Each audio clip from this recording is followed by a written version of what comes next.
Este fin de semana España afronta su última jornada bajo las restricciones del estado de alarma. Ello implicará una mayor libertad para los ciudadanos, pero también un mayor esfuerzo para los agentes destinados a garantizar la seguridad, sobre todo en materia antiterrorista. A este respecto, H50 entrevista a Fernando Cocho, analista de inteligencia y riesgos a la seguridad nacional. Hola Fernando, encantados de que nos dediques parte de tu tiempo para atender esta entrevista.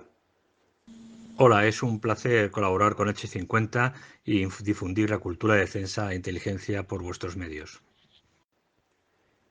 Durante el estado de alarma, las fuerzas y cuerpos de seguridad han procedido a la detención de varios individuos profundamente radicalizados.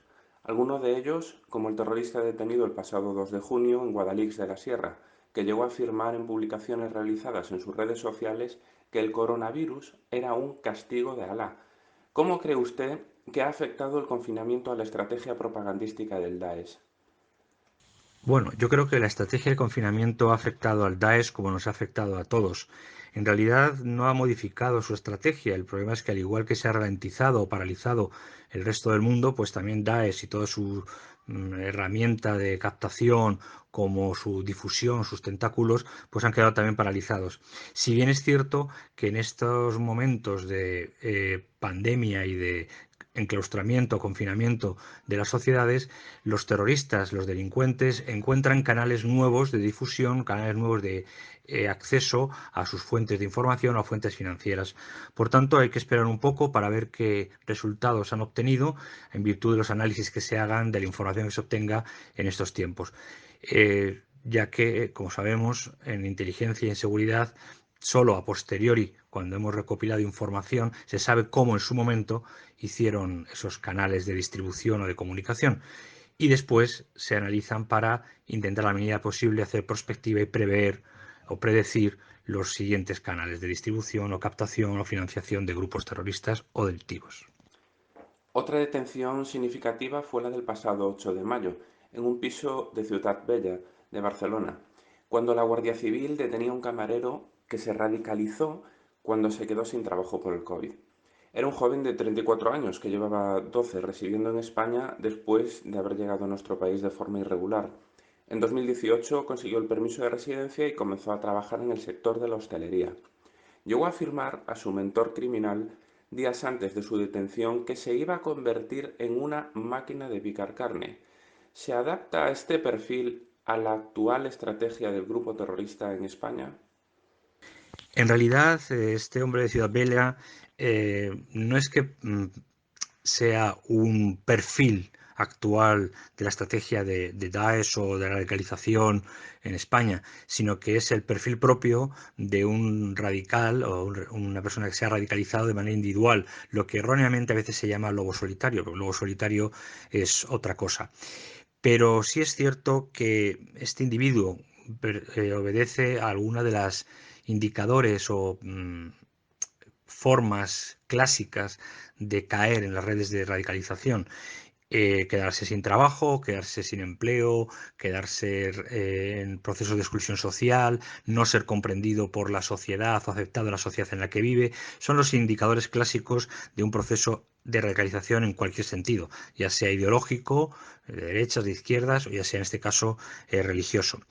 Este perfil de este individuo seguramente tenía algún tipo de indicador previo que habría que analizar o que analizaremos después de sus interrogatorios y su análisis, pero es muy poco tiempo para que una persona se radicalice si no es porque previamente ha tenido un indicador, un pensamiento próximo a esa radicalización.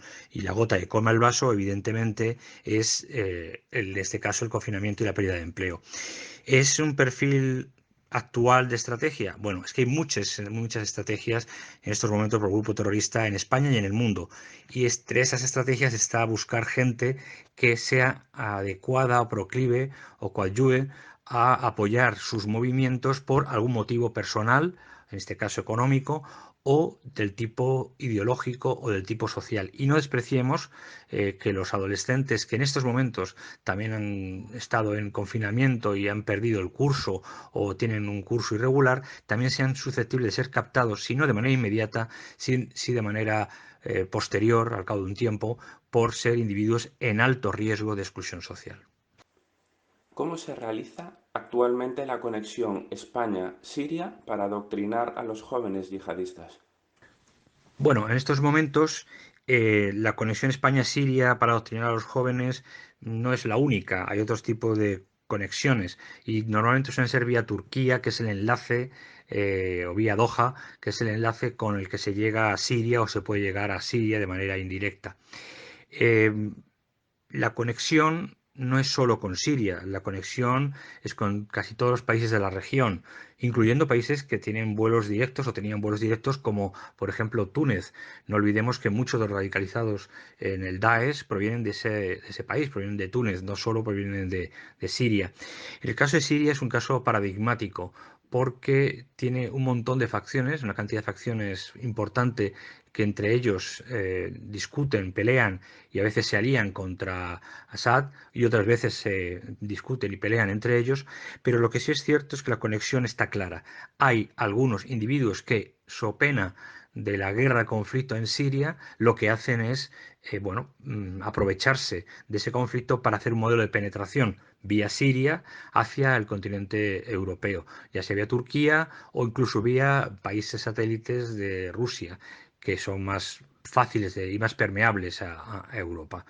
Pero actualmente la conexión es floja y está bastante vigilada por parte de las fuerzas y cuerpos del Estado. Y por último, Fernando, nos gustaría preguntarle qué factores hacen que España se posicione actualmente como objetivo yihadista y cómo sería la estrategia a seguir para prevenir cualquier acto de carácter terrorista. España siempre ha sido un objetivo yihadista, ya sea por ser un país que geoestratégicamente es puerta de entrada a África, a Europa y a Hispanoamérica, como por su modelo cultural, modelo de asimilación social. Lo que sí es cierto es que no es un objetivo yihadista solo para cometer atentados, sino yo creo que es más bien un canal de comunicación hacia Europa, de permeabilización hacia Europa y por supuesto es un canal logístico, un lugar, un país de suministro logístico o de descanso, como queremos llamarlo, para estas redes yihadistas, incluso de preparación y adiestramiento, adoctrinamiento en nuestro país. ¿Cómo sería esta estrategia para prevenir cualquier acto? Pues lo primero y más importante es que los políticos hicieran caso a los técnicos en este área y seamos un poquito más estrictos a la hora de utilizar las herramientas de inteligencia y seguridad para poder prevenir, predecir, en la medida de lo posible, estos actos terroristas antes de que se formen en células o antes incluso de que compren el material o adquieran el material para generar atentados terroristas. Lo que ocurre es que la legislación española no facilita esta acción, puesto que el pensar en cometer un atentado, aunque nos parezca una brutalidad, decir que va a cometerse un atentado no es un delito, porque es una opinión, es un sentimiento, una digamos, una expresión libre del pensamiento. Si no se demuestra que hay implícito un mensaje de odio o un mensaje claro, directo, de amenaza hacia una persona, un colectivo concreto, no se puede intervenir bajo la ley de odio y amenazas.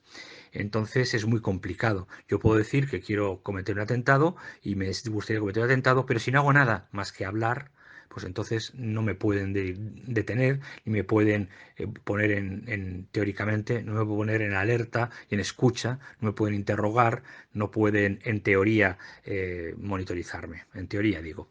Lo que habría que hacer, por tanto, para prevenir es reforzar la dotación en inteligencia y seguridad de las fuerzas y cuerpos del Estado, reforzar las alianzas de cooperación con otras fuerzas y cuerpos del Estado de otros países y, lo más importante, que los políticos escuchen a los técnicos y a los expertos en este área.